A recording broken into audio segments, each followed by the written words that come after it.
Hello, everybody, and happy Monday, July 25th. Welcome to everybody who is here live. I am Marianne. This is Happy Paper People. These are all my happy paper people. We are all happy paper people. And if you are watching on the replay, we invite you to join us at Happy Paper People on Facebook. If you answer all the questions, it'll let you right in, and I guarantee it's the best group of creatives that you will ever find. So it might sound like I'm not exactly live, and that might be because I'm not exactly live. This is set as a premiere, so I'm going to be in the chat with you. Fingers crossed that I have service on my cell phone. So July 24th, which was yesterday, Sunday, is a holiday in Utah. It's also my dad's birthday. But July 24th, 1847, was the day that the first pioneers entered the Salt Lake Valley and settled the area. So it is celebrated as Pioneer Day in Utah. Has been ever since 1847. So we have the Days of 47 rodeo and the Days of 47 parades and fireworks and picnics, and basically it's a repeat of 3 weeks ago, 4th of July. We do it on the 24th of July as well. So because it's on a Sunday this year, it is celebrated today, July 25th, which means everything's closed and Doug has the day off. So I didn't even think about it. Yesterday he told me that he had the day off, reminded me he had the day off, and said he'd love to take a road trip. So I decided to record Monday Jumpstart, set it up as a premiere so I could be in chat with you while we are road tripping, because he wants to go somewhere that's 3 or 4 hours away. So I'm really excited. I wanted to do this with you live, but it might be more fun for me to be in chat with you, because I know some of you will be laughing. Some of the things, well, anyway, what we're going to do today is look at unique mark making tools. And so I brought out just 2 gel plates and some paper, and the paper is not to put, I do have paper for the gel plates, but mark making tools could be on the gel plate, but they also could be directly on your paper. You do not have to have gel plates in order to use mark making tools and make cool backgrounds or cool front grounds or whatever you want to make. So I feel like I want to say hi to specific people because I know you're here, but as soon as I do that, I'm going to miss somebody that's here that I don't know is here. So I will wait until I'm in the chat with you, and then I will say hi to everybody. So let's just get started. Let's get started. I'm pretty excited about this one. I'm going to put down first some paint, acrylic paint. Pretty much going to deal all with paint today. However, everything that I'm showing you can also be done with ink. So you could grab your ink stamp pads. Let's see here, warm one and a cool one. We'll use the cool one. I want to just put a background down first. I'm going to use this green.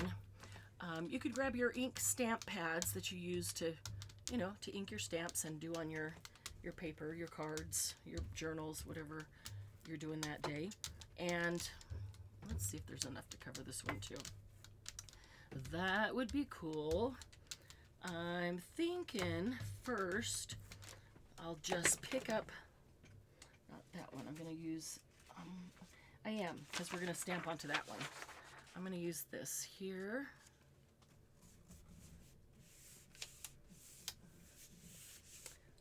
And I'm going to put one right here and just get us a green background to work with. That's a little darker than I was thinking or expecting. It's called, what's it called? Green Isle, I-S-L-E. So I didn't really expect it to be that dark, but I was thinking greenery, like grows all over the island. So we'll see. We'll see how it goes. If we need to do it again with a lighter color, we can do that. No big deal. I've got lots of things all around me here for mark making tools, and Some of them, I'm going to start with a couple that I know some of you have used and are familiar with from, you know, years ago. But I think I might have a couple of unique things that maybe you haven't used before. And I will say that if you're sitting at your desk, all you have to do is look around you and you can find lots of cool mark making tools. This is kind of thin paper, and so I'm going to stamp on it and not necessarily use it to pull the images off the gel plate, and because some of it's sticking. Of course, I didn't clean my gel plates. I never do. I like the grunge that comes up, even in this little background. Bits of grunge everywhere. But I have some calligraphy paper, and I have a little bit thicker paper to use on that. So let's grab, I'm looking for a black. I've got a shadow here. I'm sure there is a black. That is a green. Let me see. There's one in the bag. I won't dump it out.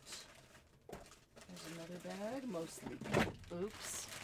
Didn't want to knock it on the floor. Let's see here.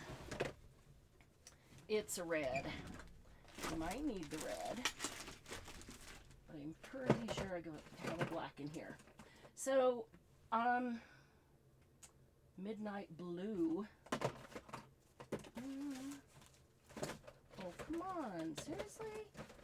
There gotta be a black in here. I didn't bring the whole thing of paint over. I just pulled some out.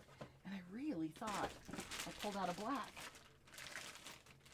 Because I wanted to do black with several colors. All right, we're going to try this shadow then. If I need to, I'll walk over there. We could try midnight blue, but we're going to try shadow, which is probably not quite as dark as black, but should be nice and dark. So let's do this. Okay, so before I put the paint down, because it's really dry and it's really warm, I don't have to tell any of you that. Y'all know. Let's look at what we're going to do with it.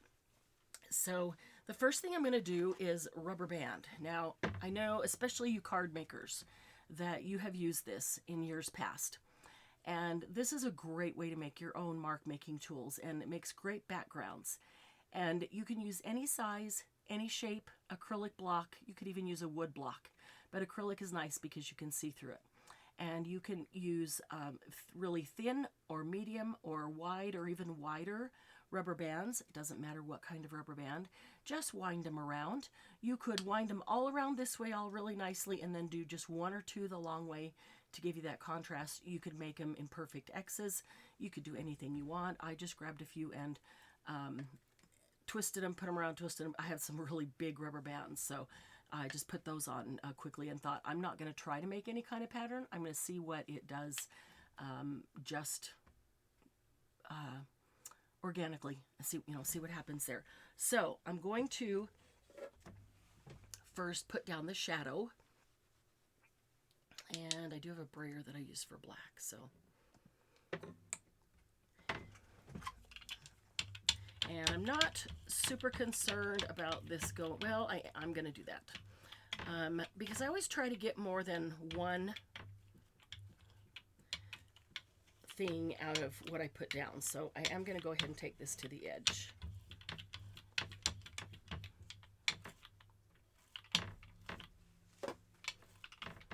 Okay, so we're going to go ahead and make some marks with our rubber bands. And you can not push down. You can push down a little. You can push down a lot. And then we're going to bring them over here. And we're going to put them on. Yeah, that's a little dark. So I was hoping for a little lighter green where these marks would show up a little bit better. But, oops, I pushed too much on that end. I should get a baby wipe out and ready to go. Margie's going, yeah, you should have known. You should have had one out ready to go. Oh, boy.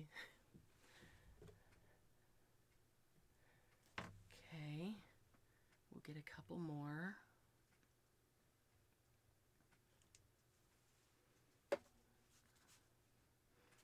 Let's see, I kind of want to turn this. I guess it's going there. And let's get the small one in here. You can let the rubber bands go twisty, or you can make them all lay flat. However you want to do it, makes no difference.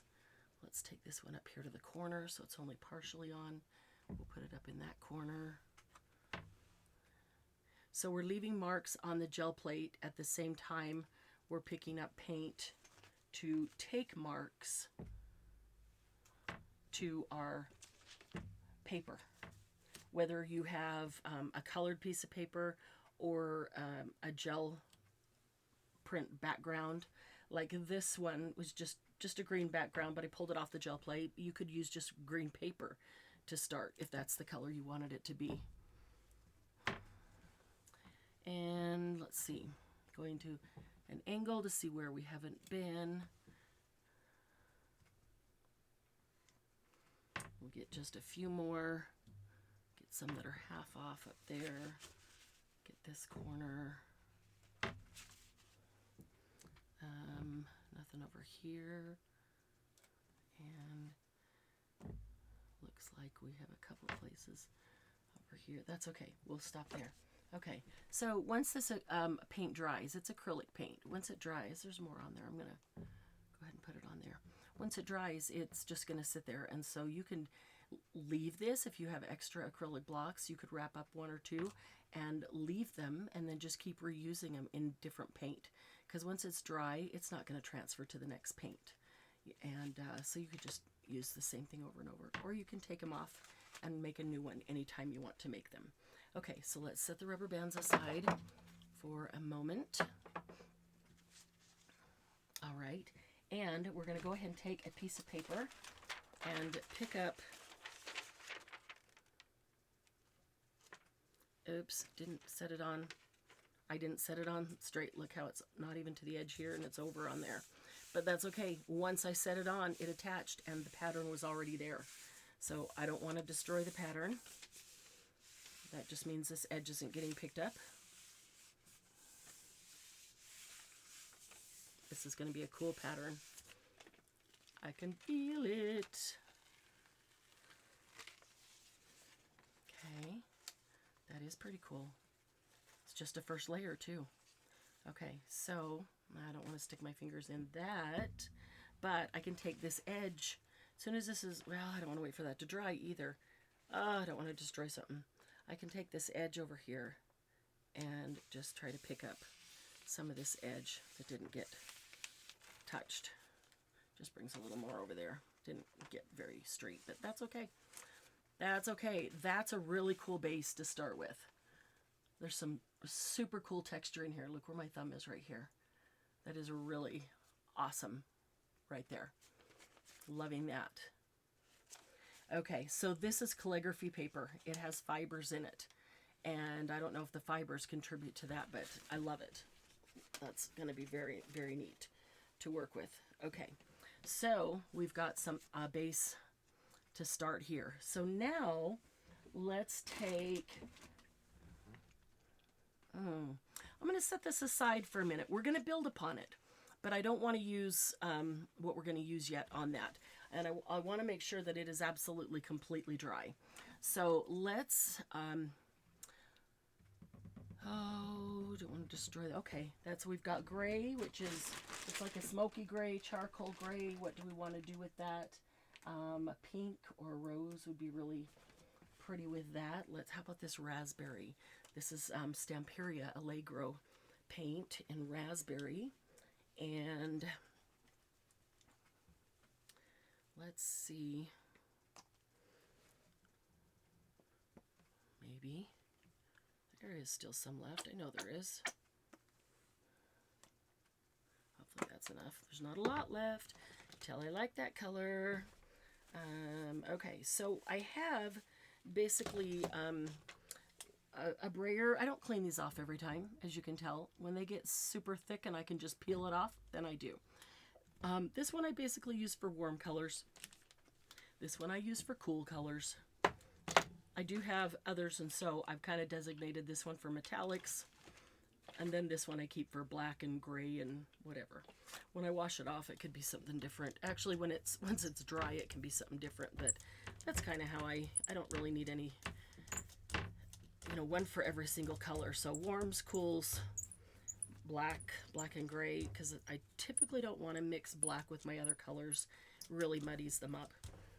And I really love clean metallics. So,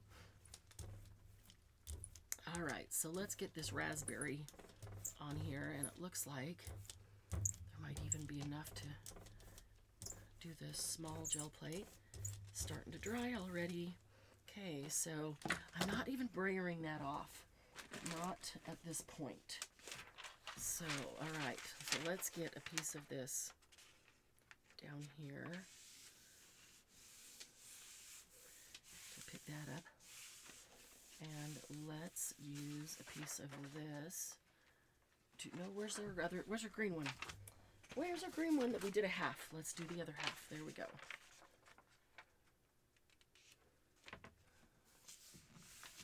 I was going to see if I had some ATCs already cut. I might. Pretty sure I do. Okay, so I'm starting with some things that y'all have already seen and that y'all, kind of know about. That's the rubber bands. And I guess I better get moving because I've got a whole bunch of other things here to show you. All right, so that would pick up the raspberry and the smoky gray. And let's see if this one does as well. Ooh. That's going to be a pretty base. With that smoky gray underneath it. Lots of texture because of all those marks. And then the raspberry. Okay, so we can do something on top of this. So let's leave that. What should we move to next? I'm going to set this to the side for a moment. Let's get something, what color? What color? How about this pumpkin orange? Wonder what this pumpkin orange and pink are going to do together. Seems kind of wet there in the corner, so I just as well pick it up. Just as well pick it up and use it. Okay, I'm going to do this on the small plate. Ooh, got some goobers. Paint goobers. They just block the paint from coming out easily. Whoop! It just squirted out the entire goober. Paint skins, that's what they are. And I think I'm going to go ahead and get a couple of baby wipes out ready to go. Instead of grabbing a Kleenex or a napkin or a paper towel. Which I left across the desk from me anyway, so. Okay. Baby wipes. I do have my art towels here that I should use. I really like cleaning up with them because they just get full of color, ink and paint and all kinds of stuff. And then when they're just too full and icky to pick up anything, then I throw them in the wash machine and they come out nice and colorful but clean. Oh, this is really thin. I wanted a thicker paint for this. I also got a great big paint goober right skin. There you go. A big old skin right in the middle. All right. Oh, geez. I don't know how well this is going to work. This is a super thin paint. So what I was going to use, I think I'll switch and do something else because this paint is so thin. See, it's not even spreading nicely because it is so thin. Let's see if I can. And putting more on didn't make it thicker because it's a super thin paint. I did not realize it was that thin. Some of these paints are really old. You guys know that. Got them from an estate sale, and I've got a ton of them, and I'm really trying to use up the ones that are just partial because, you know, had them, I'm going to go ahead and do this, had them, I just want to get rid of them and start with the ones that have, get rid of all the ones that have just a little teeny tiny bit, is what I'm trying to say. All right, so a cool tool is a frosting, what do you call it? A frosting design maker. This is Sugarvale. It's a confectioner's comb, and so it's got like the little stamp, faux stamp image around the edge, that cut, and they're in 4 different sizes. So you can use this. You can go straight down, or you can go dizzy. So there's a little dizzy there. Let's use the biggest one on here, and let's start at an angle.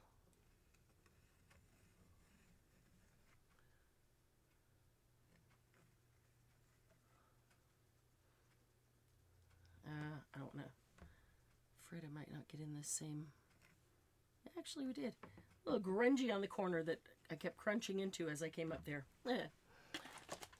Okay, so we can let that dry, and then we can put another color down that will go down in between it, and then pick it all up. And we could put that smoky, or whatever that kind of sort of black shadow was. We should be able to pick both of them up together.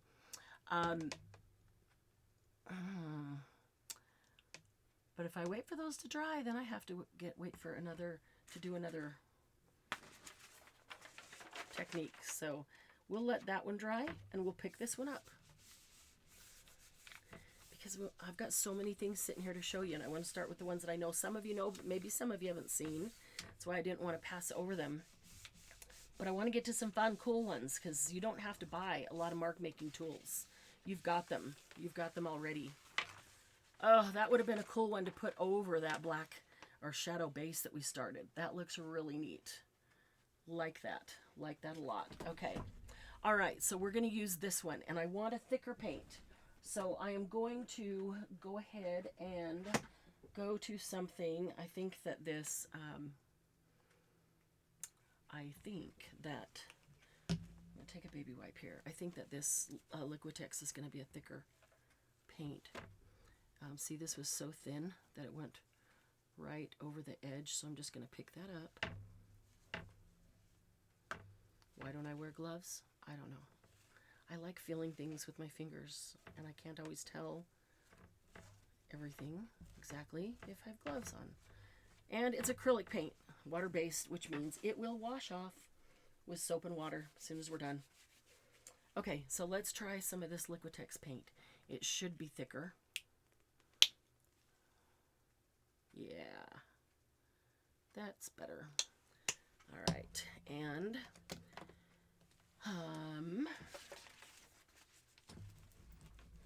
make sure that this is dry, so I'm not really mixing the orange and the red.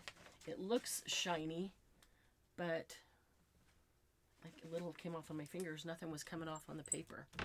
Oh, that is thicker. Oh, interesting.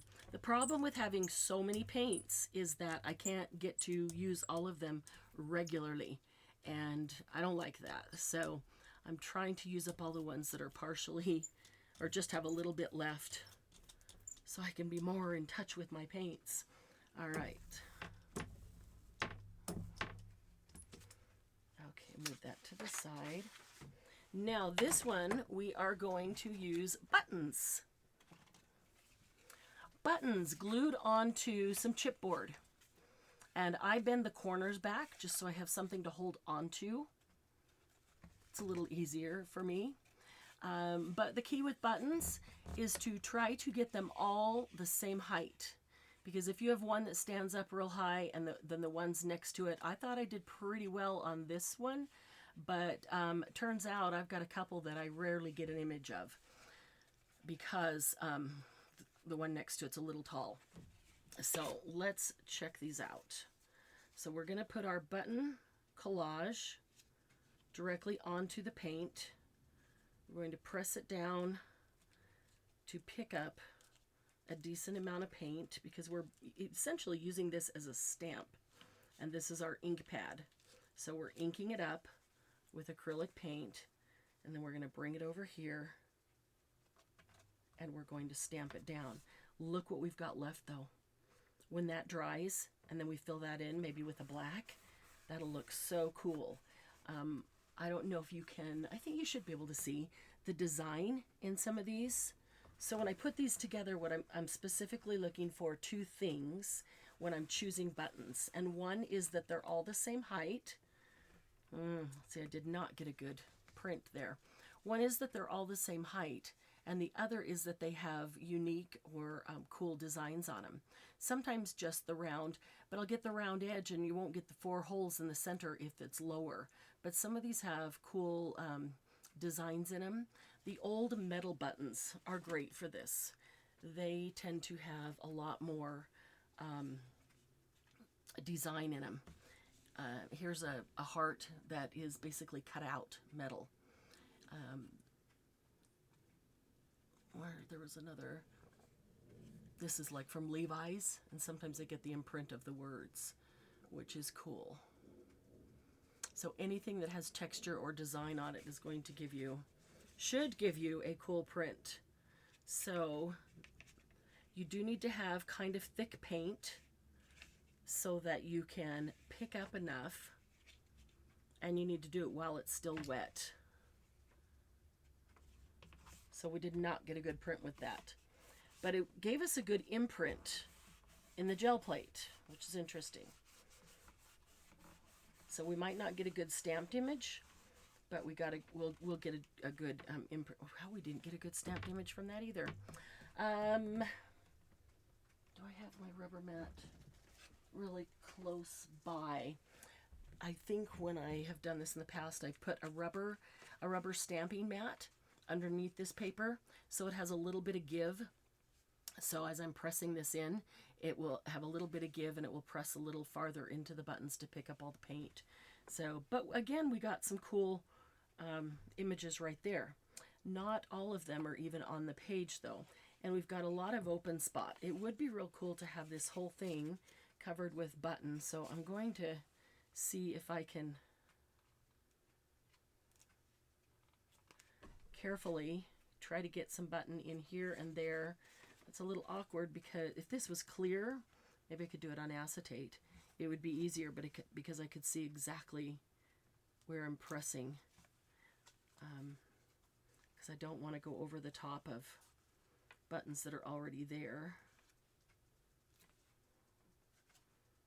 But I did want to get in a little bit closer. I don't think that's quite dry.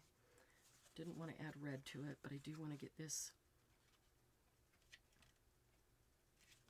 I didn't think that would work because I was holding it up from this one and trying to press into that one. So interesting. Well, let's see if there's just any paint left that needs to come off.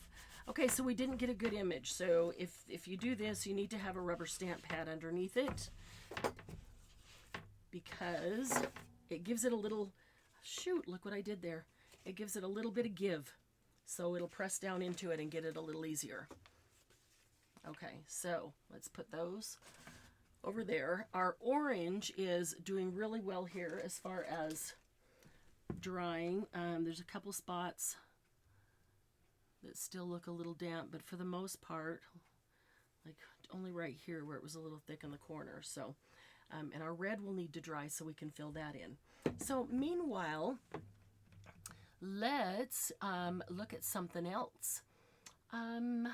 Where? Okay, so there's a lot of things that we can do. The reason I like to have the gel plates and the paper when I'm doing this is because if I take the paint off the gel plate with whatever I'm using as a mark making tool, then I'm also making myself another piece of paper on the gel plate. So I have the one that I'm stamping and I have the one that I can pick up off the gel plate. And so I really like doing that.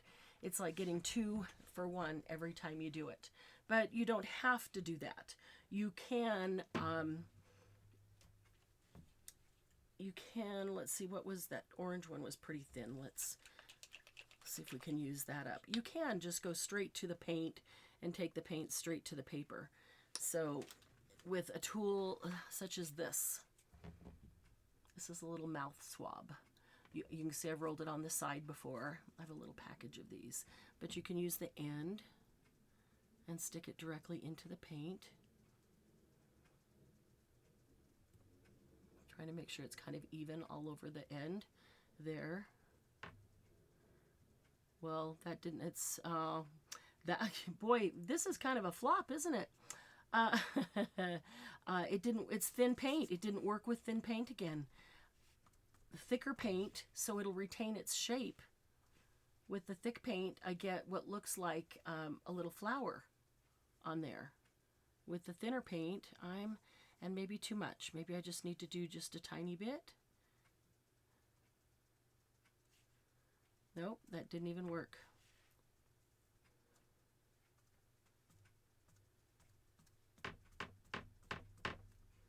Almost looks like a star as it's getting more faded. Okay, you can roll it along. That doesn't work with thin paint either. Boy.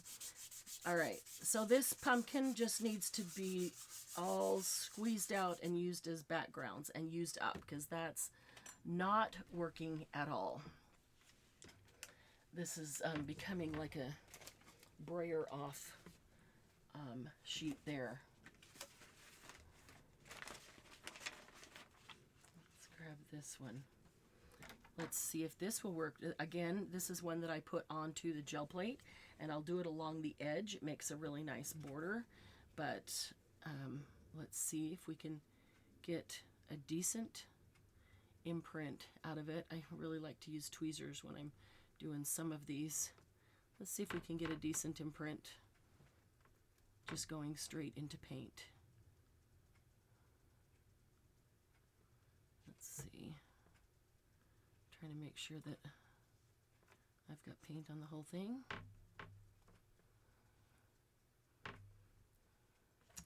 That corner there just...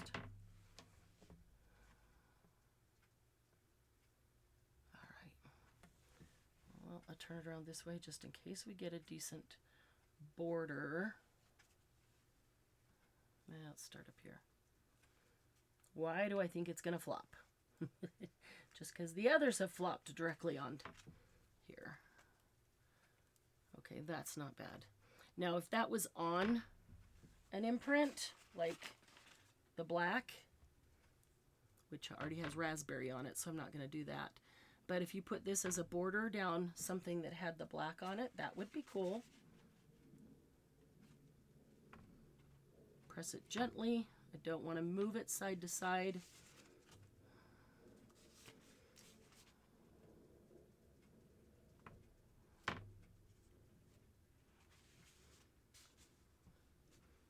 Let's see if we can just use up this orange paint right here.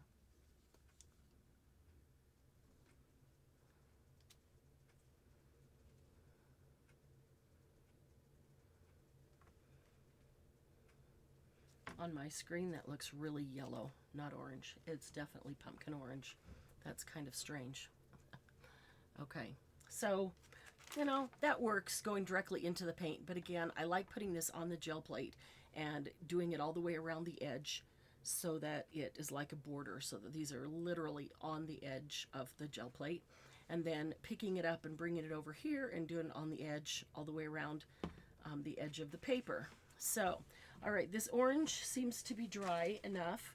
So let's put some, now I need to get these out of my way. Let's put some of that shadow on top of the orange and see if that will pick up. That should give us a really cool design. And then we're going to move on to some of these better I should use the better paints when I want good results, right?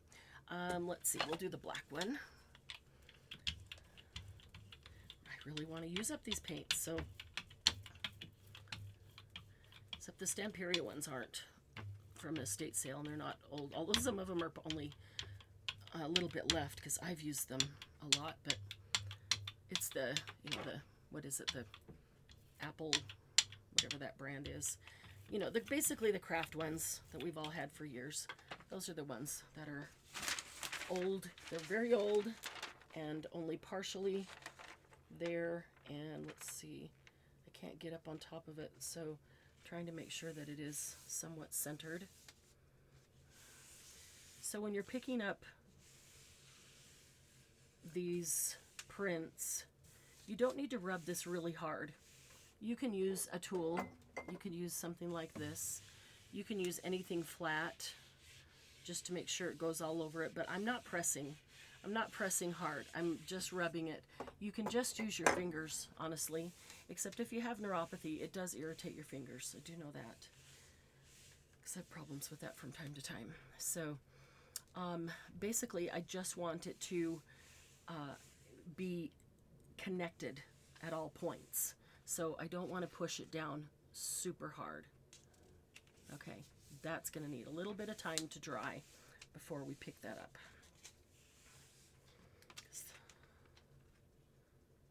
Oh, not picking it up, it's only picking up the shadow. So let's give it a little bit of time to dry. Okay, this red still isn't dried. Oh, you're not cooperating today. Maybe I should move this paper and put another gel plate right here so we could get to some of these other techniques faster. Because I told you on Saturday night, let's see here, take this one.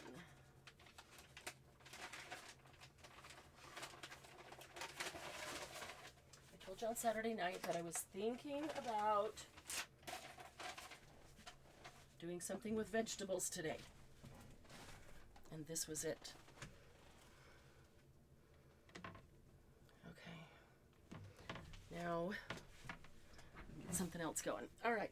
So, how about a blue? Let's see if we've got an old blue that needs to be used up. Doesn't sound like there's much left in that, and it sounds super thin. It is peacock blue. Great color, but it sounds super thin. So we'll find out. Just need to use them up.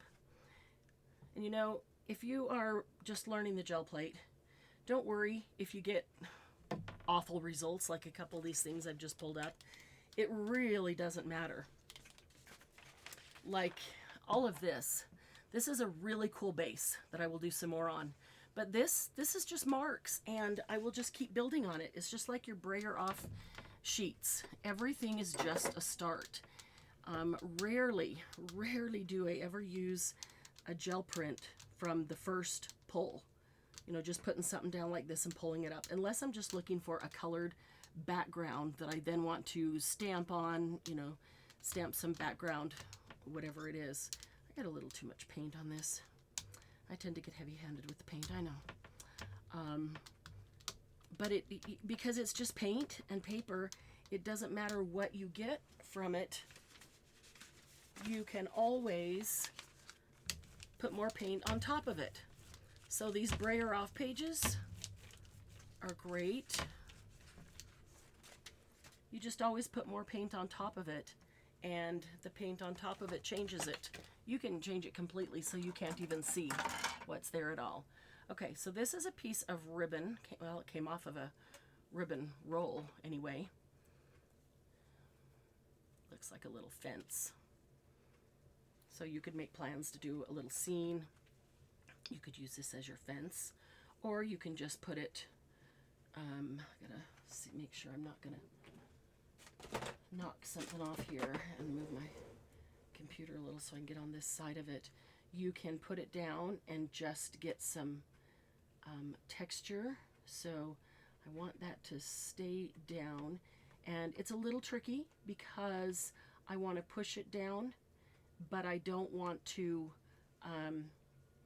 get my fingers in between it and pick up any of that paint there. So there's a couple ways you can do it. You can very gently, or you can use tweezers and do that, or you can put,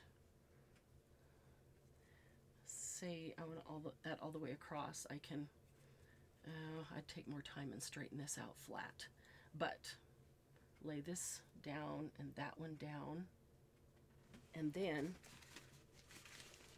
take a piece of paper, put the paper on top of it, and press it in. Now I'm being careful because I don't want to move the ribbon as I'm rubbing it, so I'm holding it in place as I rub it.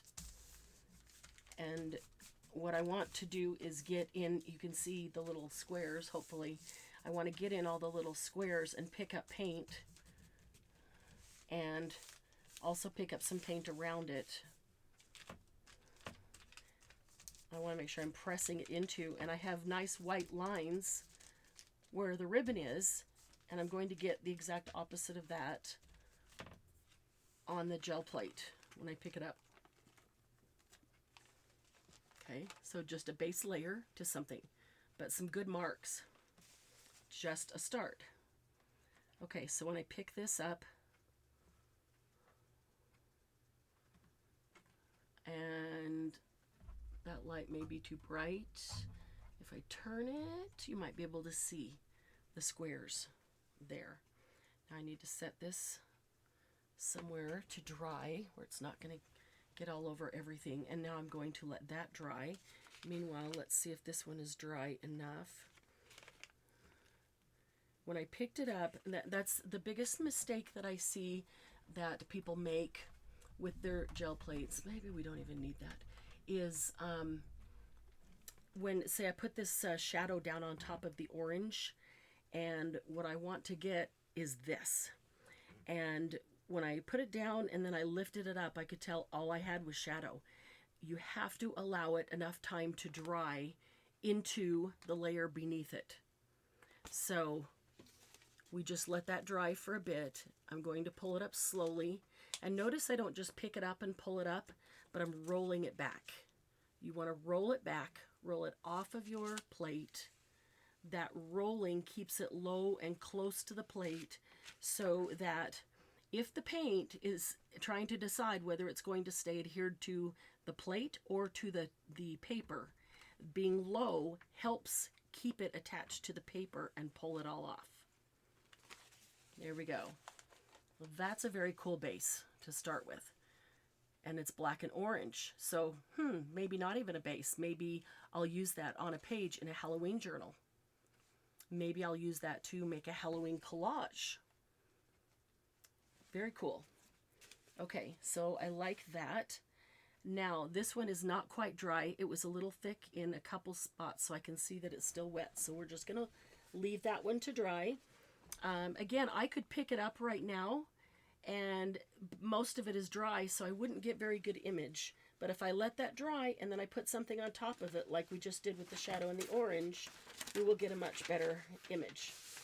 So I could do something with a little more shadow on this, or I could stamp on it with black soot stamp.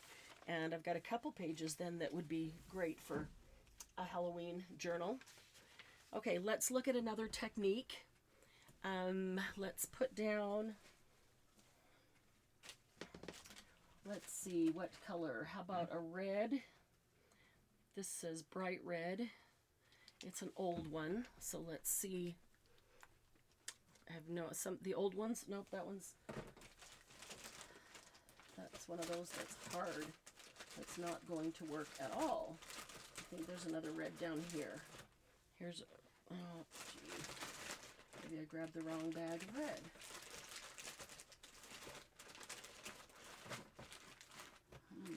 Okay. This one says lipstick red. That should be pretty, right?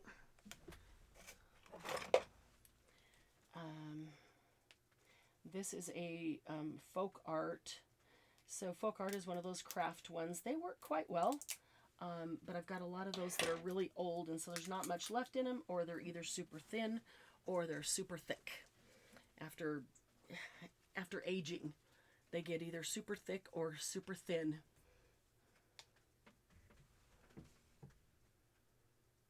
And become more difficult to use. Hang on, got to get a clog out of that one. Let me grab these tweezers. Let's see if I can use that right over the trash can. That will help.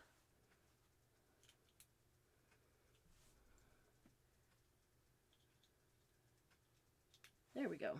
Okay, So those are the ones I'm trying to use up. And so I never know when I open them if they're going to be really hard or really thick, or really thin, or just right.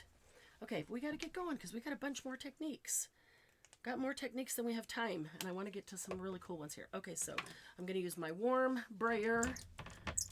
I don't bother cleaning it in between them because if I'm using warm colors, they're going to be fine together anyway. Reds, oranges, yellows, and then the other one I use for cools, that's greens and blues. And then the one that I keep for black, I'll use that for brown as well. Okay, so this is a bright red. This is almost dry. I'm thinking that this red, if there's enough on here, might be cool over that blue. Right there is where it's still wet.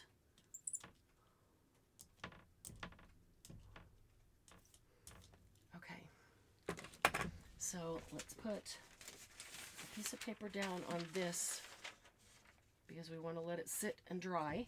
This is the time that it is beneficial to have more than one gel plate, because when I put that down, if I pick it up right now, all I'm going to get is red. I need to let that completely dry if I want to get the blue that's underneath it to come up with it. Okay, I'm just making sure that it is attached everywhere, including the edges. Okay, then I'm going to come back here. Here's another mark making tool. Any old kind of tube.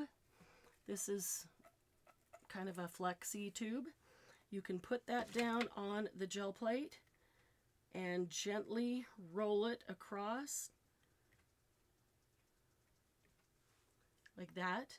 You can actually put it on the gel plate and gently drag it across. On the large gel plate, it's harder to make sure that it's touching at all the locations.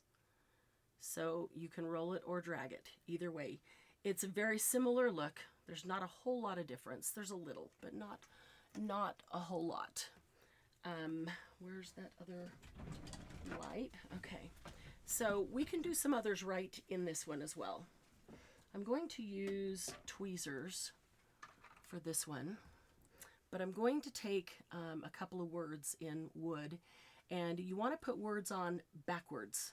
So if I'm looking at it this way and it says believe, if I put it down and then I pull it up on a paper, it's going to come up like that. So I need to do mirror image.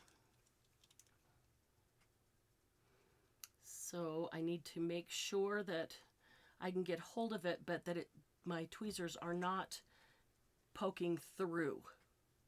That's why I attach them before I set it down, because after, when it's already down and I go to pick it up, it's too easy to stick it right through and stick the gel plate.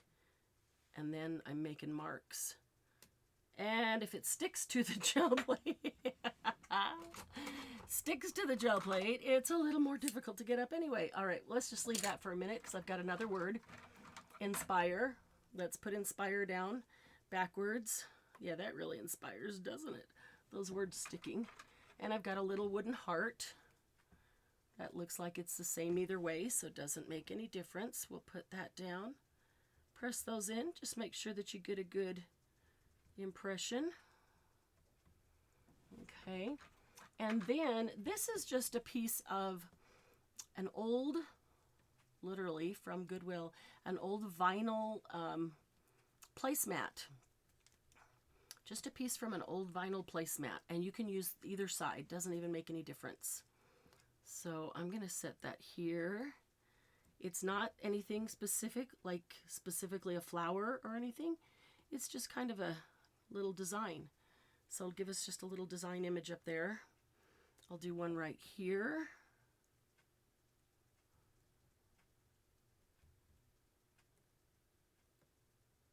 Try to pick that up without moving it.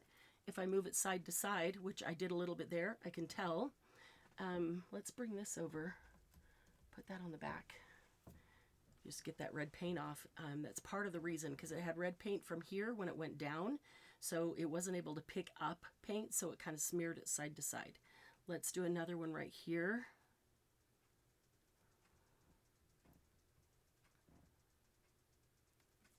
Okay. We'll just put that somewhere else. So we can duplicate this over here by picking them up and stamping them. So let's set that down. All right, so now we need to get hold of these wooden pieces. And I'm going to go right where there is a line. And I'm not going, I grabbed the edge of the letter because I know some of you are freaking out because I just had a blade over my gel plate. I grabbed the side of the wood. I did not go underneath it. I do not want to cut my gel plate. So I'm grabbing the side of the wood and just I held it down with my finger so I could give it some pressure to pull it up. So let's put those down. And the heart should come up pretty easy.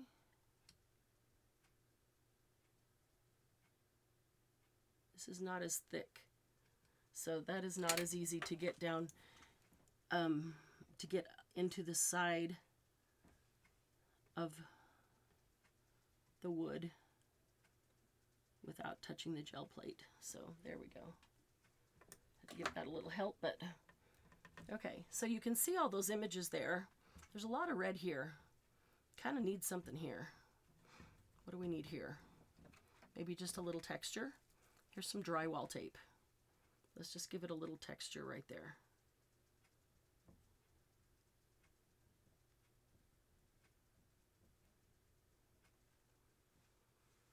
And we'll give it a little texture right here.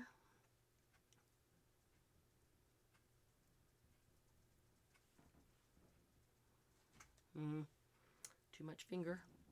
And up here. If you can get on both sides of it and then just pull it down so the pressure of itself is creating the texture and not have to get on top of it with your fingers, it's way better. Sometimes that just doesn't work. All right, because I want to get to some of these other things and we're running out of time. Let's just add some more. Things that are thicker like this are a little easier. You can push down with your fingers without getting your fingers into the paint. And that's what we want.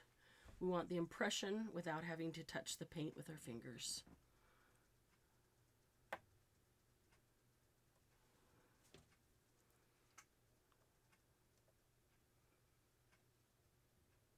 I can get hold of it, but it can't pull. It's not strong enough to pull against the suction. So I just use my fingers and squeeze this together to give it extra tight pressure there. Okay, so all of these should give us a good impression over here. When these kind of dried on the gel plate, so they're not as prominent, but I can see them. When I put another color over this, that's going to look really cool, picking that up. All right, we almost have this one ready here. I'm going to bring a little bit more light back over. It helps me to be able to see the dark colors. Is there anything else I want to do before we pick that up? This one needs to dry, and then we can put another color behind it. This one is just about dry. Got some of this red right over there, but the rest of it is dry. What would be good? How about a yellow? How about a yellow behind that red? That would be pretty. One of my favorite yellows is this saffron from Stamperia. This one's almost gone. It is such a great yellow. Let's see. We're going to use our warm brayer. I do want to make sure that it's dry on the brayer. Okay, this is coming up. This has had long enough to dry. This is where we put down the red over the top of the blue. Look how clean the plate is. It's taken up everything. That's the whole key. If I can give you one tip to say always, always, always do this for things to work, it is let it dry before you pick it up. Let it dry before you pick the paper up. If I picked that up while it was still wet, I would have gotten part of it, and I would have a lot of paint still left on the plate. The plate is clean all the way to the corners to the edge. And I got a great background imprint to start with. So there's our textured thing right there. Okay, so I'm going to set that aside for a moment. I do want to make sure that this is clean. It is pretty clean. I'm going to put the saffron over here. Oh, I think I might have another bottle if it runs out, but I'm hoping that it doesn't until we finish. I'm going to, got a bump. I'm going to load up my brayer over here and then bring it over the top of this. I have a squeaky floor, that's what I have. I have a squeaky brayer, a squeaky floor, just full of squeaks, and a bumpy, some of that red wasn't quite dry. You can see how it mixed, but that's okay. I think we're still going to get our impressions. Okay, we're going to put a piece of paper on that.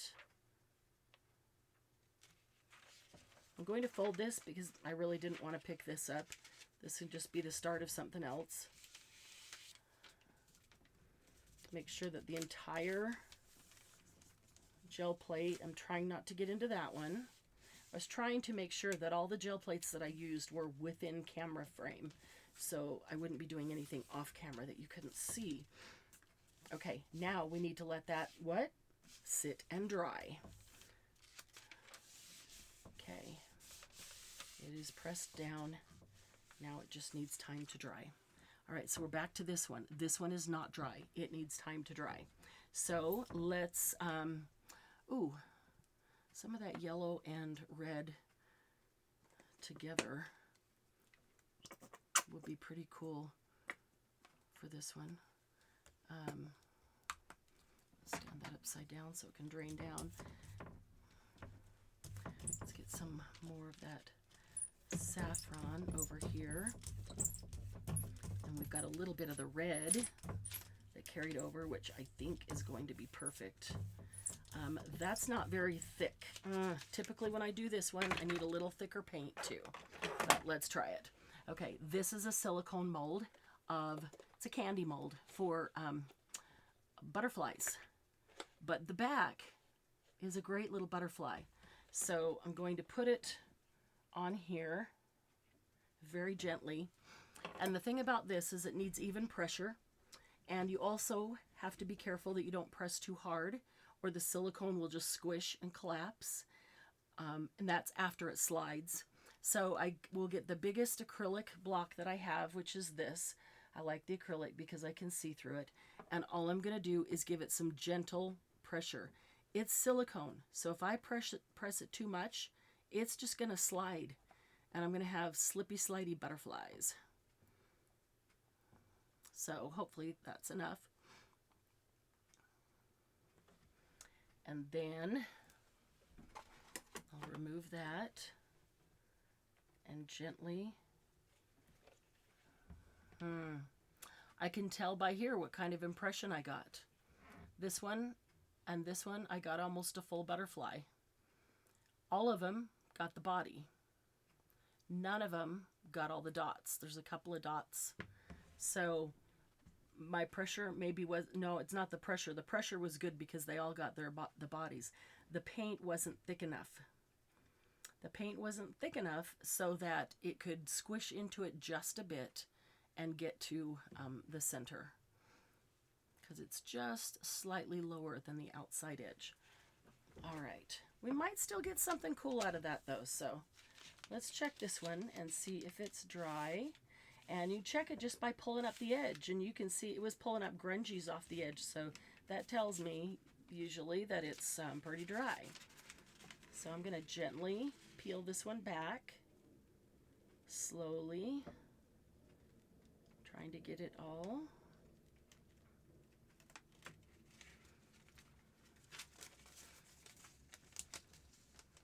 And there's the button images. It still feels pretty wet in my hand. But there's some cool, I can see the hearts, I can see all the little dots on that one and the star. I can see the starburst on that one, and I can see the designs on several of them. Some of these bigger ones, all I see is the round circle, but some of them have 2 round circles, which is cool. That one I can actually see the holes in the center. some of these I can see the holes in the center. So that's pretty cool. That's a nice background or really good base to start on. So everything that I pull from the gel plates is either something great to use right now in collage, as a page in a book, as a background to do something else on, like stamping or gluing other things on top of it, maybe to create a design, or it's a first layer that I'm going to bring back to the gel plate. So if it's okay, that's whatever, then that just means it goes in the pile that's coming back to the gel plate to get worked again. Okay, so this is, whoops, see, that's still wet. Let me look around and see what. We did some of this with the confectioner's comb, but if I can get that out there. Speaking of comb, I just want you to think about what you have. You don't need to go buy a frosting comb.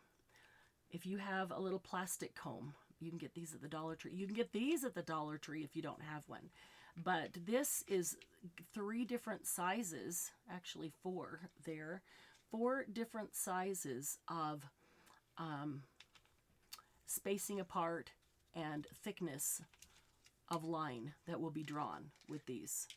So the butterflies are up here. I could go like this, and I know that this is almost dry, so I know I'm not going to get a full line, a clean line, and that's what I want, because I know the butterflies aren't full, so they aren't going to be clean outlines of butterflies. So I'm just adding something to that page that is in the same realm, not full, kind of grungy, you know, it hits here and there. It doesn't hit the entire thing. Then it fits, then everything looks like it's meant to be. See, that's getting pretty dry, so we're about to where we can put a layer over that. Okay, because we're just about to where we need to pull out the big guns. Let's see, what are we going to put over this? That saffron yellow would be really pretty over this. It's not dry yet, though. And this would probably be pretty with the red. It is almost dry, so let's do this. I'm going to put some red down on that center. Ooh, it's really sticky. I wonder if that heat and humidity right now is affecting the way the paints come out even. Hadn't thought about that. Okay, that'll make a cool background there to pick up. And you have to experiment with, depending on what type of paint you're using. Don't get disappointed or discouraged when the first couple times you try to do this, you can't pull it up. A lot of it is stuck on the plate, or you don't get anything that you think looks very cool. Don't get discouraged over that. Don't worry about that at all, because it is all affected by, I don't have anything to brayer off onto. They're all, I'm going to do it right over here in my hand. It's affected by the kind of paint you have, how thick the paint is, what type of paint it is. You know, every brand kind of functions differently, and you just have to kind of play with things to see. Whoops, I got 2 pages there. I hope I got it straight. In your temperature, in your humidity, how does it work? Does it work better if you have the fan on, or does it work better if you have the fan off? How quickly do you have to put the paper down, or it's going to dry and you won't get anything down? You know, all those things. Did you leave it long enough, you know, for it to dry before you pulled up? Did you leave it too long? You just have to play with it. And it's hard. We can talk about techniques, but you have to play with it to know exactly how it's going to work in your world, because that can be slightly different for everybody. All right, this is just a silk, not a silk flower, silk leaves. And you can put silk leaves down and just press them down. I just kind of want those to stick. And then I want those to stick, please. I'm going to get a piece of paper, maybe. And I'm going to put it down over the top of it. because that paint is still wet. So I want to pick up the paint around it. And if I'm picking up the paint around it, then when I pick up the leaf, I will have a leaf still in paint. So, you know, you could do this with green, with green and other natural colors. I just saw that and thought I'll try that on this one because it's... Okay, so there is a nice leaf pattern there. So if, well, I don't know, maybe red's not so bad, but maybe if that was a more natural color, and then when you pick this up, then the leaf pattern should still be here. So I'm going to wait for that to completely dry. I'm going to put the yellow over it, and then I'll pick it up here, and we should have the same imprint, but the imprint will be red. And you've already seen how a couple things that I did today and tried just bombed. They didn't work like they have in the past.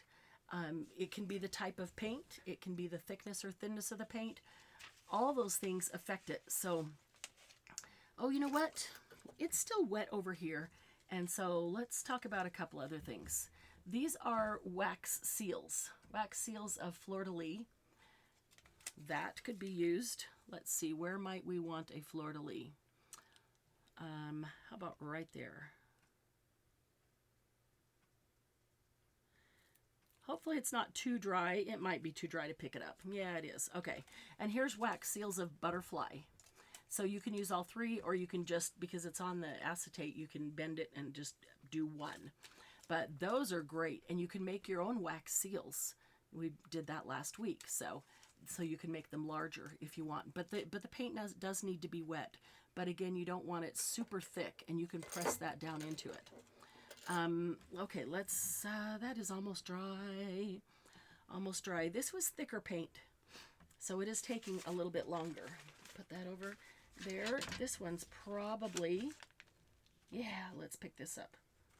It's gonna look cool. We're gonna have some very faint, faded butterflies in the background. All the butterfly bodies and no wings. So all it is basically is a background with some marks on it. So, okay, so I didn't get the butterflies that I wanted. Don't get discouraged about that. No big deal. I don't need the butterflies. I just have a background that has marks on it to start. So I can start and build on top of that.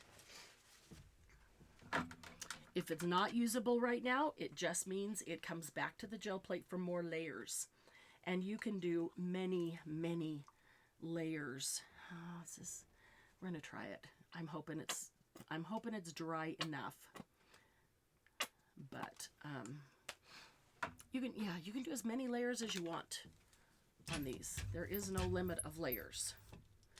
Trying to get most of the red off there. Okay, let's get some yellow. Saffron. Love this color of saffron. I do have a few in stock if you don't have it and you like it. It's my favorite yellow in Stamperia's line.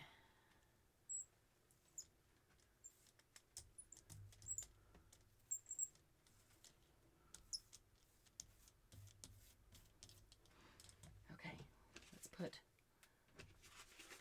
a paper. Oh, let's see. We're going to pick that up on the other half of this one. So let's just fold this in half.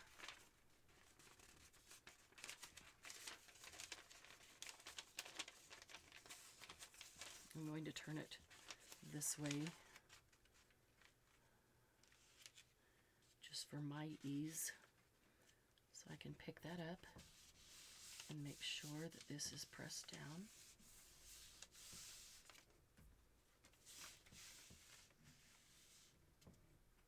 Oh no.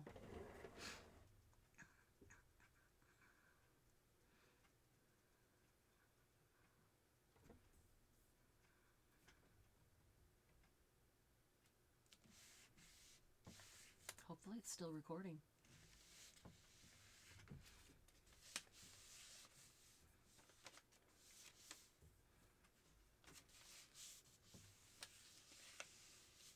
I can't tell. I can't tell if it's still recording or not. So if it stopped in the middle, oh well. If it's still recording, then fantastic, because we're just getting to the good stuff. If not, then we'll have to do it again, but we'll get to do it live. So, all right, now I'm going to put this saffron on top of that red, and we'll pick that up. And then, let's see here. Yeah, it's probably not quite dry enough. Rushing it a little bit, but I honestly don't have a problem with a good red. Burnt red is the best. Some kind of shade of burnt red. Mixing with the saffron a little bit. It makes such a gorgeous combination.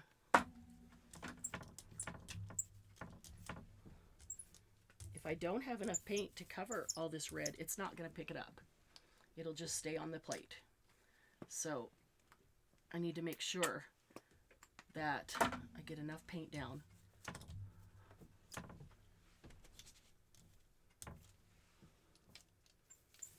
It's looking pretty thin, and it's so thin that it's drying really fast. So all the red needs to be covered. Oh, it is dry on the bottom. It's picking up. When it was such a thin layer, it's picking up with my brayer. All right, I'm gonna leave it at that. Let's see if we can just get the whole thing. Hopefully it'll come up. A little crooked, that's okay. Okay, so we're going to press the whole thing down. Just give it a gentle rub to make sure that everything is touching, sticking.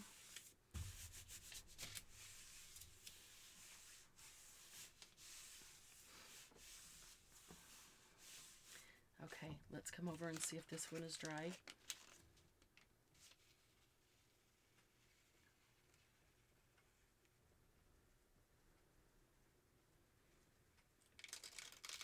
See, that red and yellow gave a really cool fall color of fall leaves, and we can see the leaf imprint there. And we can do something over the top of this one if we want, or we could just color it in. We could use it as a background. So, okay, let's see. I think we're still recording. I think we're still recording, and I think we're just over an hour. I'm not even positive at this point. So, all right, I'm going to see if I can just do a whole background of yellow here, since part of it is already yellow.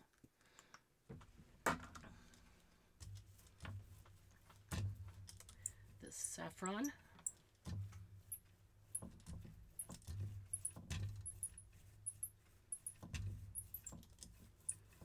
Actually, shoot, I should have done that pink. It's all right, we'll pick up this other one. That is really pretty. I'm going to pick this up and get a yellow background.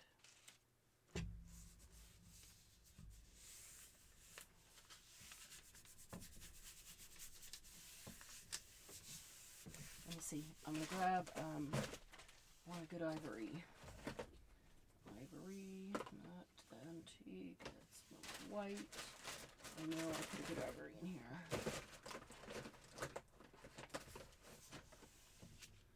Gold sand. Gold sand might work if I don't see.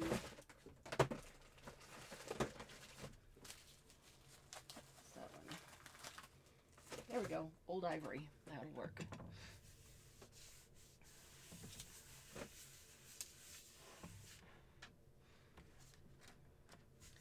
Okay. So let's come back over here and see if this one's ready to pick up. Nope. I mean, it is very dry, and we put that saffron on top of it. But it's still not attached. If you start to pick it up and you see the paper coming up and everything isn't coming with it, then it's still not attached and it needs more time to dry. Okay, now this one, I'm only picking up one layer, the base, so it doesn't have to dry to something below it. It's only one layer. So I'm going to set that here, and we're going to do something on both of these.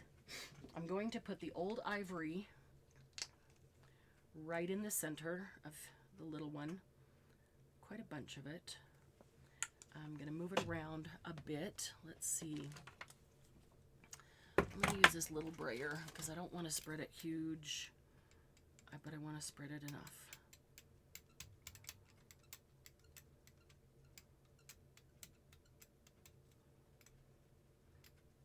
Okay, we'll leave all the excess right there. Okay, now we're going to grab us some fruits and vegetables. First thing we have is an apple, and I've cut this apple in half horizontally, so that I could see the star inside. It still has the seeds in it, and we'll do it with the seeds, and then you can pick the seeds out and do it without the seeds, and you get two different images. You know what's funny? Probably when we were in kindergarten, we did stamping like this. We actually did mono printing in kindergarten, you know, with apples or things. Sometimes you put it down, and then when you pick it up, here, could actually just do this. When you pick it up, the suction pulls some of the paint off that was on there. So, except it probably went all into all our little spaces there. Okay, we're going to put that directly on our gel plate. Didn't get a very good imprint there.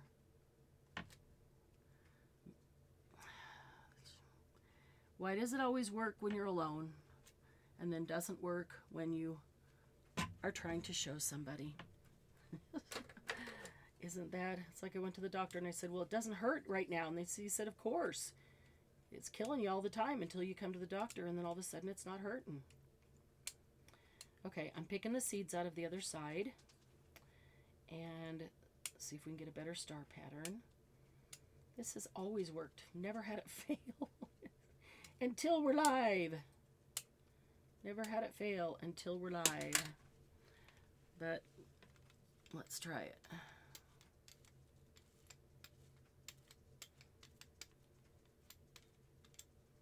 There we go. Maybe I had too much paint on those.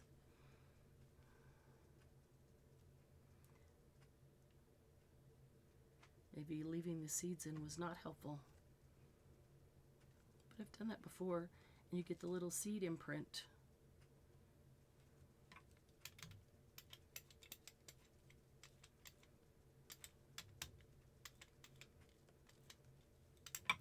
The problem is when you put it down on here and then you pick it up, that it creates suction. And you can see by the way the paint pulls up that the suction.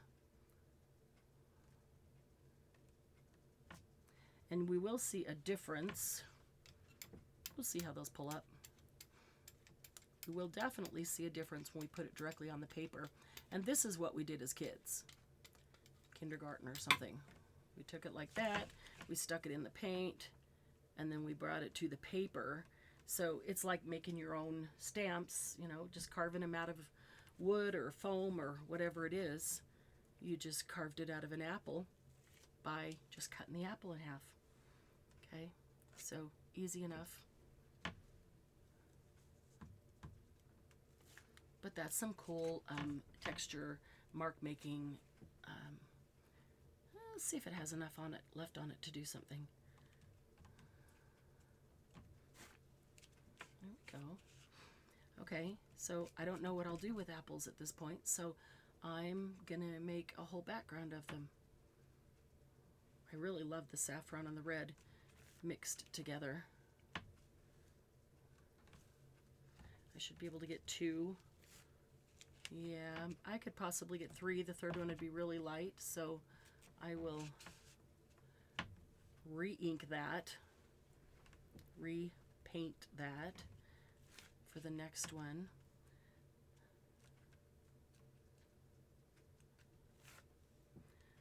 But I can get 2 impressions before needing to repaint it. They kind of look like sand dollars, which is kind of cool. Get some going off the page. Oops, that one didn't have enough paint.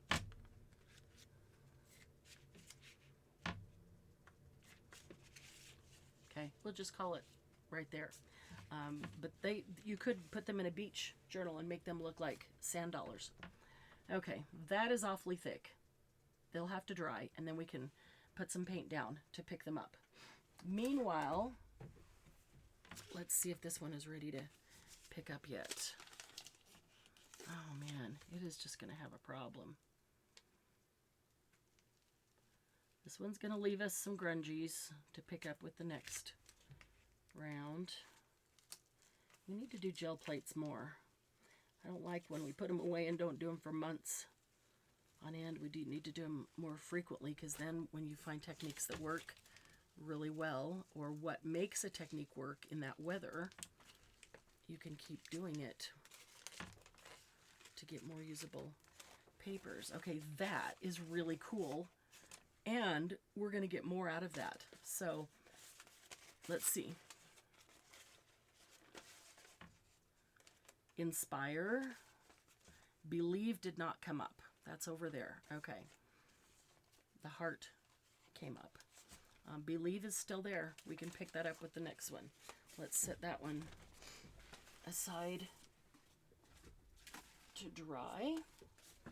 Put it on top of that one. All right. So then, I don't think these are going to work very well. So let's just turn them into a background. And if we get a little bit of that behind it that pulls up, a little bit of the apple image, that would be just fine, but we're not counting on it. But there will be something, because the shape was already there before putting this over it. So this is like putting a second layer on, but putting it on before it was completely dry.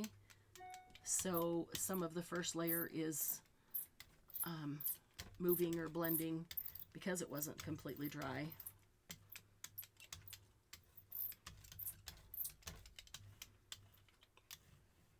So you can still see those shapes. I'm trying to make sure the whole thing is covered. I can tell that the paint is, when it's not covered with paper, when it's just out here, that it is drying much more quickly. And I'm pretty sure that's because of the dry air, because it's 100 degrees. So, okay, let's see if we can cover this one.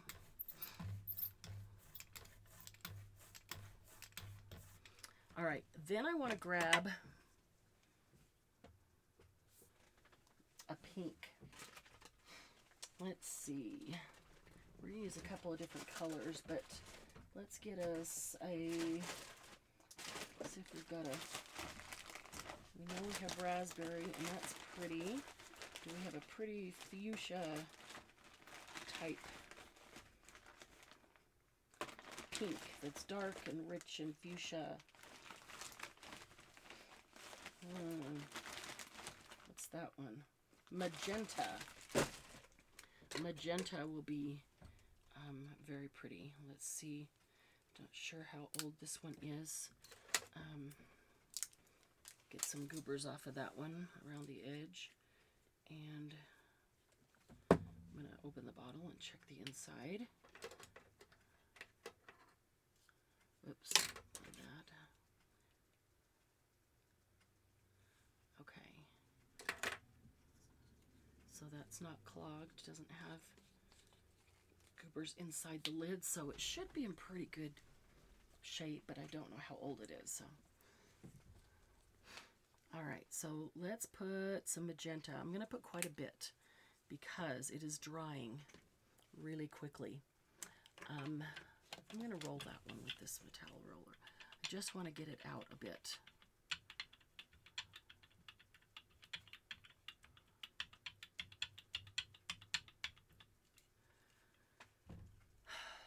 I did not leave myself a space to brayer off, but I can do that on this other plate. There's a lot of paint on here.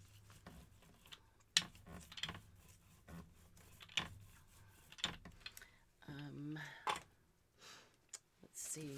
All right, we are going to use the base of a celery stalk, a full stalk, because when I cut that off, every time I cut it off and look at it, it looks like a flower to me.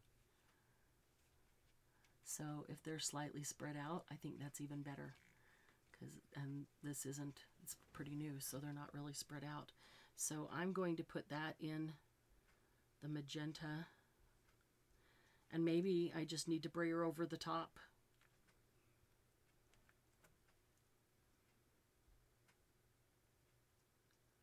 Okay, and then I'm going to, that's not what I wanted to do. I wanted to pick that up. Oh well. That's not going to work quite right.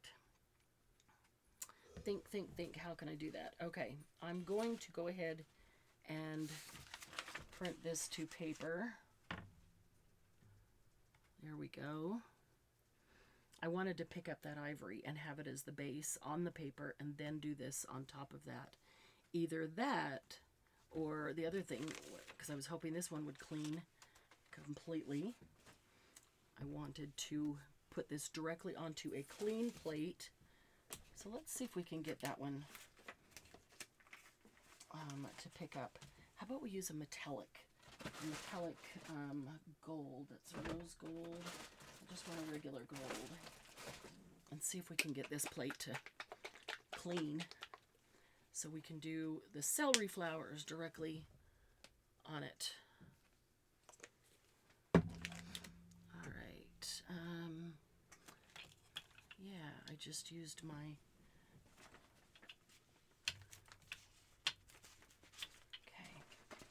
use for metallics. Okay. So most of the grungies and crusties stick around the edges, and so you want to make sure that you get paint all the way to the edge if you want to get those up. I do have one foolproof way to get those up every time, and at the end of a gel plating session, this is what I will do, because it works every time. Usually throughout the session, I will get grungies left. Got a little much on that, so we'll brayer it off onto here. But at the end of the session, I will cover it with paint and then put paper, a paper on it, press it down, and then let it sit overnight. And when I come back the next morning, without fail, it will pick up all of those grungies and crusties off the plate.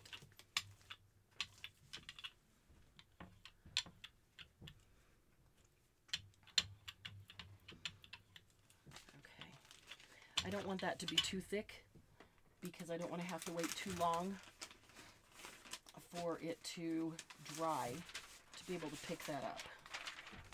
So let's get this down quickly.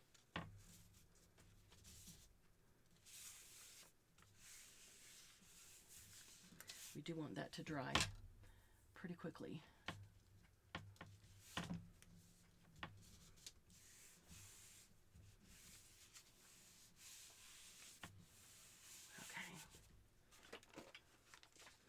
Meanwhile, let's go over here to our celery. See, that's a pretty rose. Let's get another celery and print because I don't think this is dry yet. And let's put another one on here.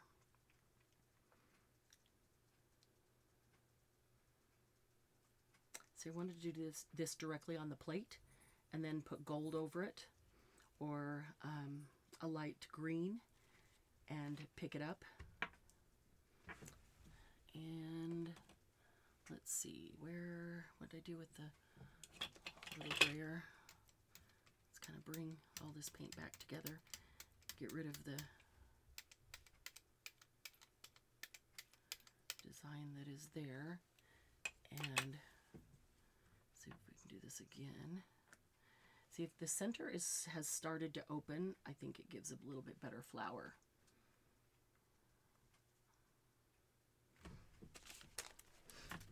Okay, yeah, this one's still wet. I could take a hair dryer on low and on cool and run it over this for a minute, and that would help it dry. I know a lot of people say don't use any heat tools over your gel plate. I think you can. I think you have to be very, very careful and not get distracted and know exactly what you're doing. I do it frequently to dry something, but when I do that, I'm only doing that. I know exactly what I'm doing, and I pay attention to how long I leave it, and I always have it on cool and or low, so that it's not hot, it's not high. That still needs time to dry before I can pull that up. Okay, so let's see here. Yeah, we'll get some of that.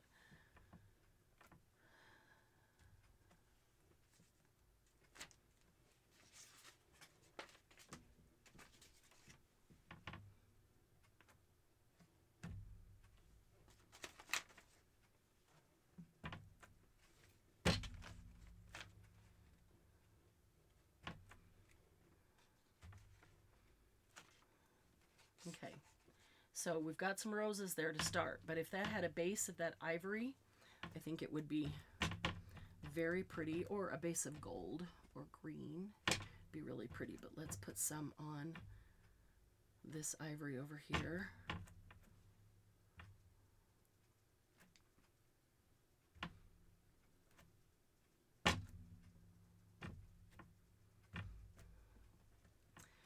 We are just inundating it with roses. Another thing you can use is cookie cutters.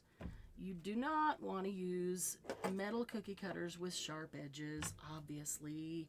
Don't tell me I'm, nuts for doing that. But plastic cookie cutters that do not have sharp edges work quite well. Like here is a shamrock. It's a Tupperware one, thick plastic edges. You can just set it down, imprint it, and pick it up.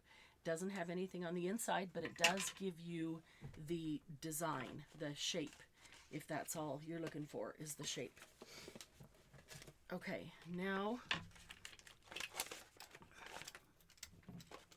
spread all this around. Still have a little much.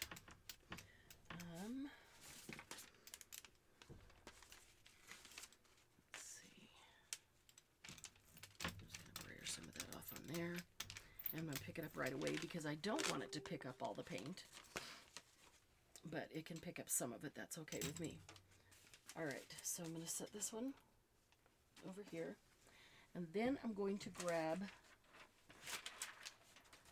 that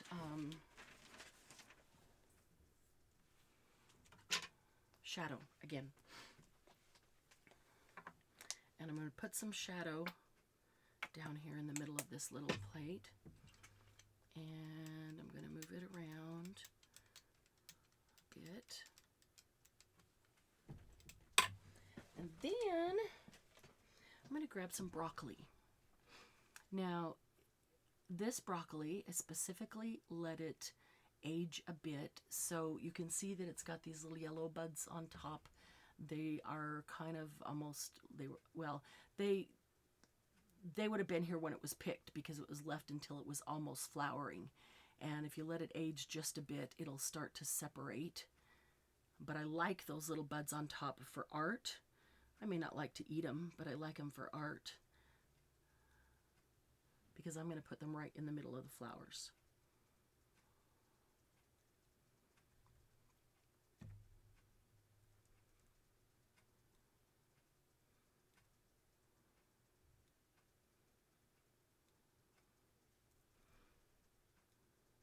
And I'm just going to make tiny flower centers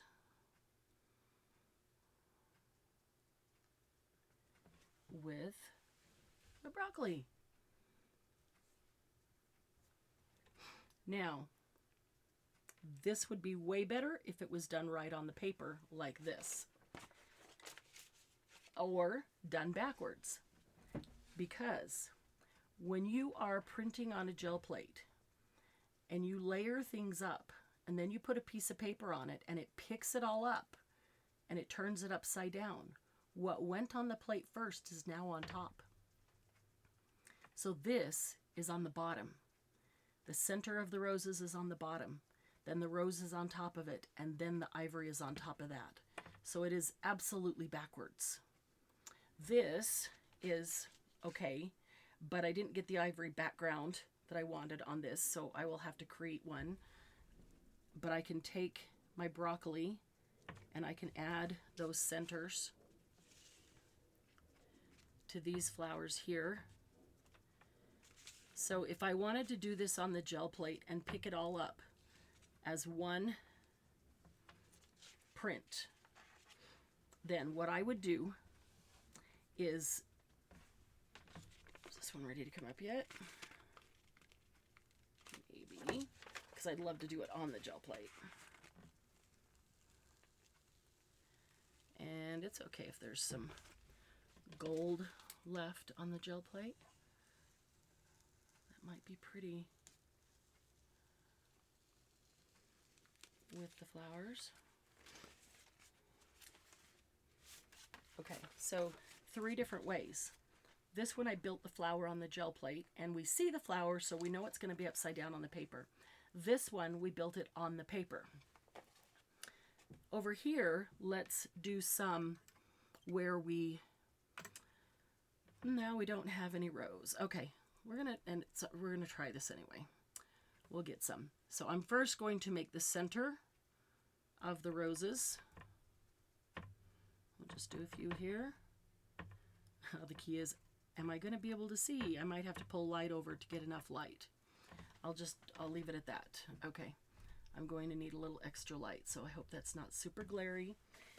All right. And then I'm going to need some rose paint. So I'm going to take this, I'm going to brayer this off.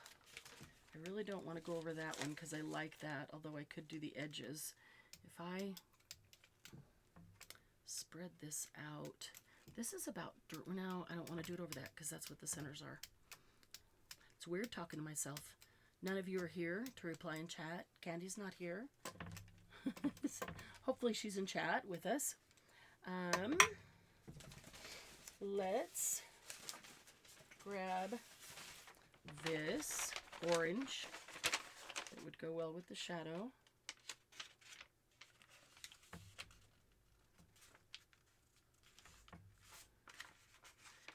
And we need to let that dry, so let's just set that there for a minute.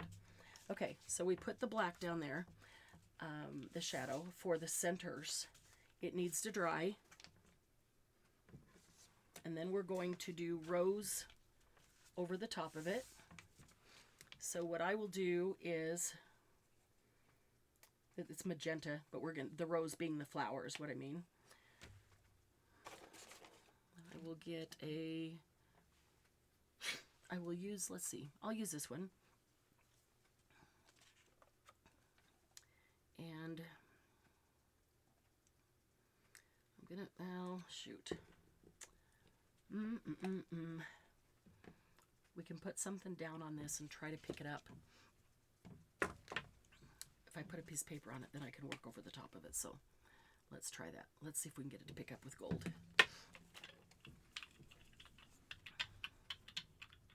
Pick up backwards, upside down, but it's okay. It's a good lesson. Sometimes it's hard for people to comprehend until they see it, the layers and why you have to build it backwards, because what you put on first is going to be on top, and then what you put on last is on the bottom. And it's kind of opposite of painting a picture or drawing a picture. Okay.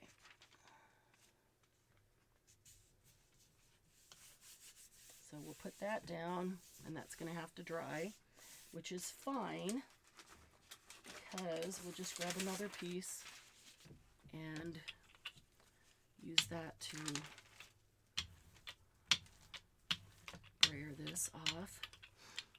Okay, and we're going to take some magenta and just put it on here. I don't know if that shadow's dry yet. If we smear that, we're just going to end up with smeared centers. So I don't really want to smear it. I just want to move this one around a bit so I can get it on the brayer and get it onto the celery again. Enough on the celery. Doesn't matter if I dip it in it or brayer it on. And then I hope they're dry enough in the center. I don't want to just smear them. See, it picked up a lot of that black, the black center. It's not dry. So that's the hardest part about doing gel plates live, is because always trying to hurry through everything, and everything needs to dry. Everything needs time. And there just isn't time when you're doing it live. So when you're doing it on your own, don't be in a rush. Don't be in the rush that I'm in when I'm doing it live. Just give it time. And when you put it on, like I just put that one on and need to let it sit and dry, walk away. That's the time to go use the restroom, get a drink, grab a snack, and then come back. Give it a chance to dry.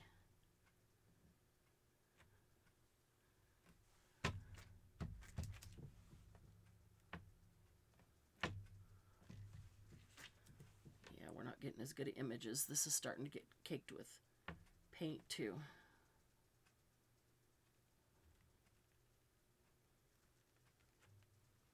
Smeared that one a bit. Okay, so now once that dries, so now I have this on the gel plate. I put the black down first, and then I put the rose on top of it, and now once it dries, if I put gold on top of it and pick it up, then I would have this with a gold background, which would be very, very pretty. So let's just brayer this around.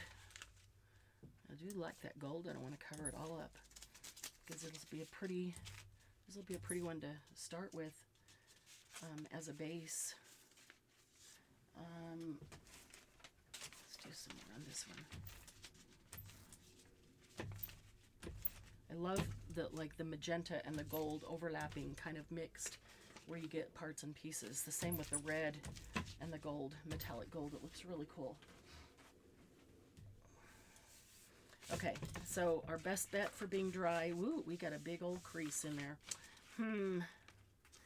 Is this one? Let's see. It did pull up. Just wanted to pull up all that gray. We got most of it. All right, this one I doubt is ready yet. Let's check it. Nope, still very wet. Okay, and this is wet. It needs to dry. So you could make a nice background on this one by putting it in the splat box and spraying it with a gold spray, or even watercoloring in between, or painting.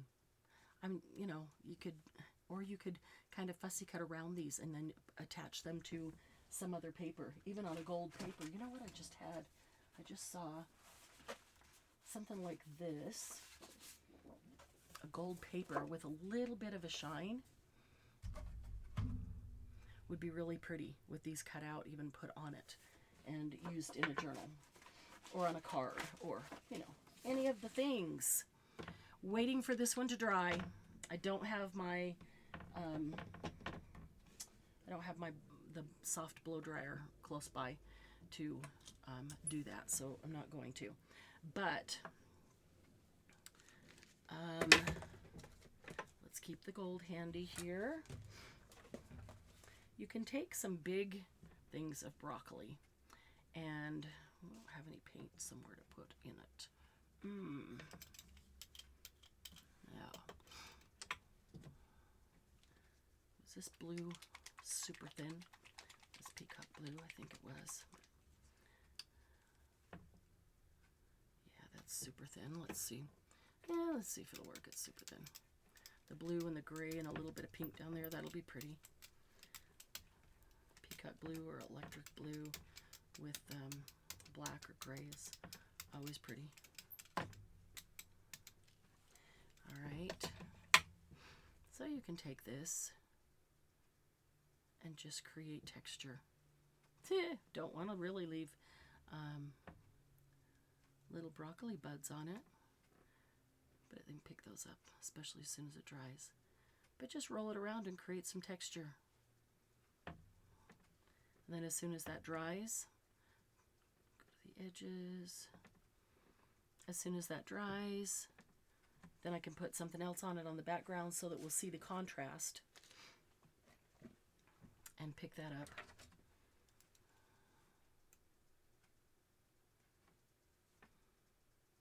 Get the little broccoli buds off.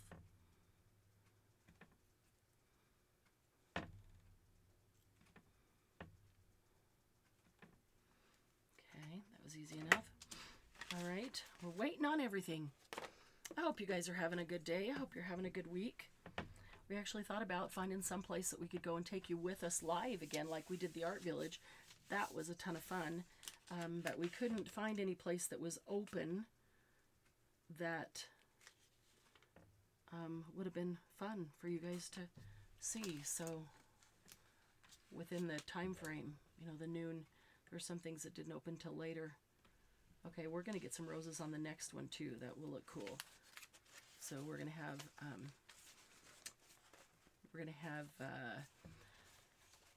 faint images, background images. Now this is a good one to build on. We're going to have some faint background images, and all the grunge that's going to come up is going to be beautiful. All right, just waiting for this one to dry. We want to pull this one, and then we're going to go ahead and call it.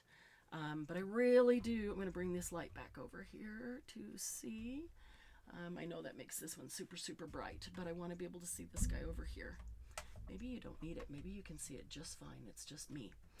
It gets a little dark with those bright lights aren't directly on the plate. So we just want these. Let's see, where is that gold that I just had? We'll give it a little fan. Believe it or not, it does work. Just some air movement will help dry that paint up really quickly.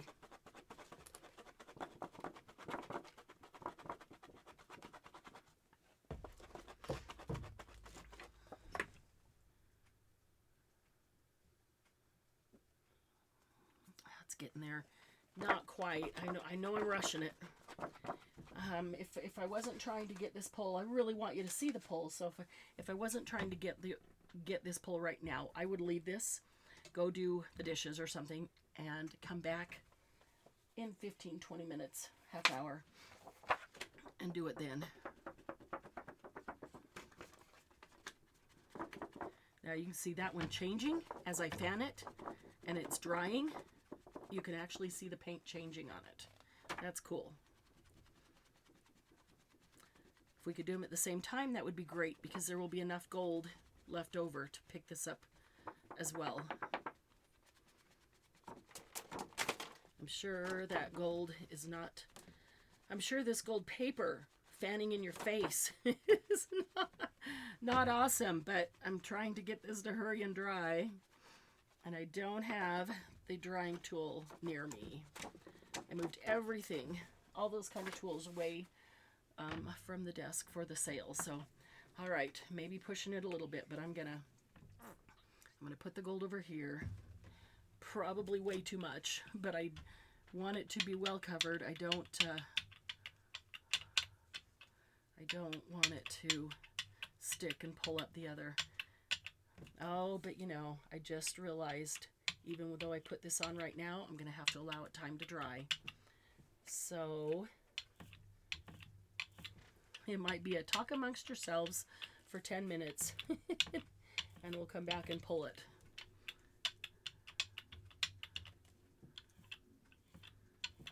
But you can see now, especially if you're just getting started with your gel plate, you can see the process of doing layers and how important it is to let each layer dry. If things aren't working out, stop and look at what you did and just think, is there something that I didn't let dry? Each layer on its own needs to dry. And so some of these that are not coming up real nicely for us today are because I did not let each layer dry thoroughly enough, because I'm hurrying.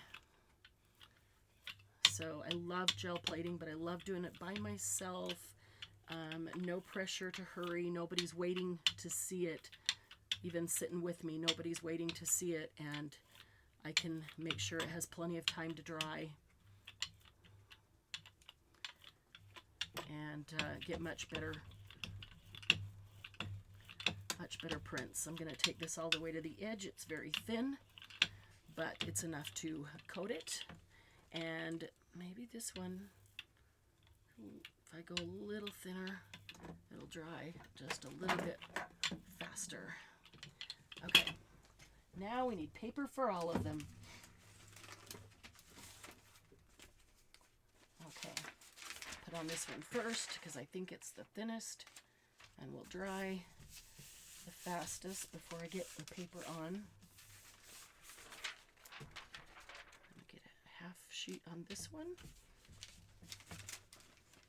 And then let's see if we can get these roses. Our celery roses. Broccoli celery roses. Another thing we didn't even have time to do is the wood rocker tool. It makes a wood grain, and it is really cool. When I first had it, I didn't know how to use it, and I thought, well, this is kind of... And then I figured out how to do it. And when you pull it, you start at the top, and you start on the edge, and as you come down, you rock it back and forth. You just slowly rock it back and forth as you come down, and it creates that wood grain, and it really works, and it is very cool. And then on the other side is a comb, a rubber comb, so that you can do this to make those marks or straight lines or whatever it is. So you really don't even need to go to Dollar Tree and get you a comb. Get a rocker tool, and you get the rocker tool and the comb in one. And actually the rocker tools are going to be at the next sale, and they are going to be discounted. So if you don't have one and you would like one, be sure to be at that sale. Let's see, it's Monday, so that sale is Thursday. This Thursday, 1 to 5 Mountain Time. The event will be in there, so you'll be able to see it.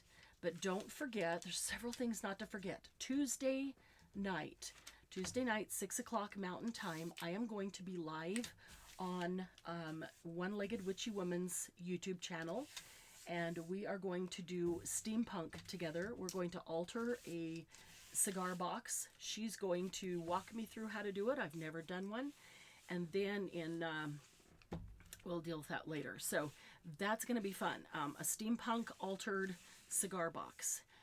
Don't forget, once we get out of this video, which is set as a premiere, come back in, leave a comment, and at the end of your comment, put hashtag 1000 subs, 1000 SUBS, because I have just finished filling a box full of crafty goodness, and as soon as we hit 1,000 subs, we are going to draw and give that box away, and it will go to somebody who left the comment with a hashtag 1000 subs.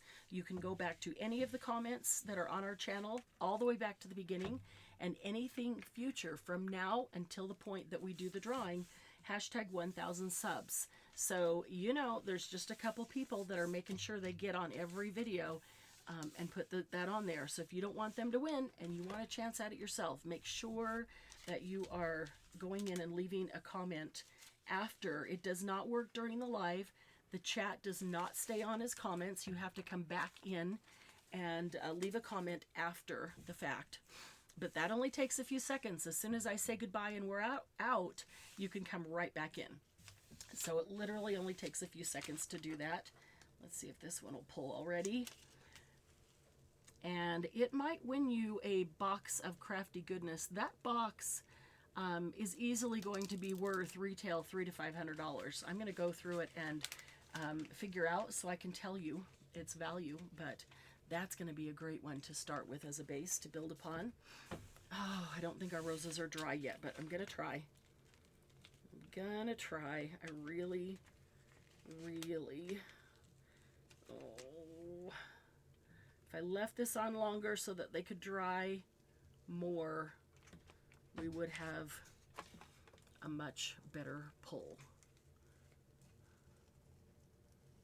But we'll get a decent print. It just won't be as good as I would have liked, and that's because I didn't leave it on long enough. Didn't let it dry completely, but I do love when it leaves grunge, and we get grunge on the next one. Okay, so there's our celery roses with our broccoli centers with a gold background. And there's celery roses. So maybe at this point I should have washed the celery off to get the paint off, because it was starting to get gunked up with a lot of paint. Wasn't bad over here. So, and even when it didn't have much paint on it, I like that. I like the cool partial leaves that you get from that. So that was really awesome. Thanks for hanging out with me, guys. It's been a fun Monday with you in the chat, and we will see you Tuesday night on Laura's channel. We will get her event, and we'll bring her event into Happy Paper People Facebook group and pin it to the top, so you'll all be able to come over live with me and participate. It'll have a list in the description box of what you'll need to use if you want to make the altered box yourself along with us. So have a great day, guys. Love y'all, and we'll talk to you real soon. Bye-bye.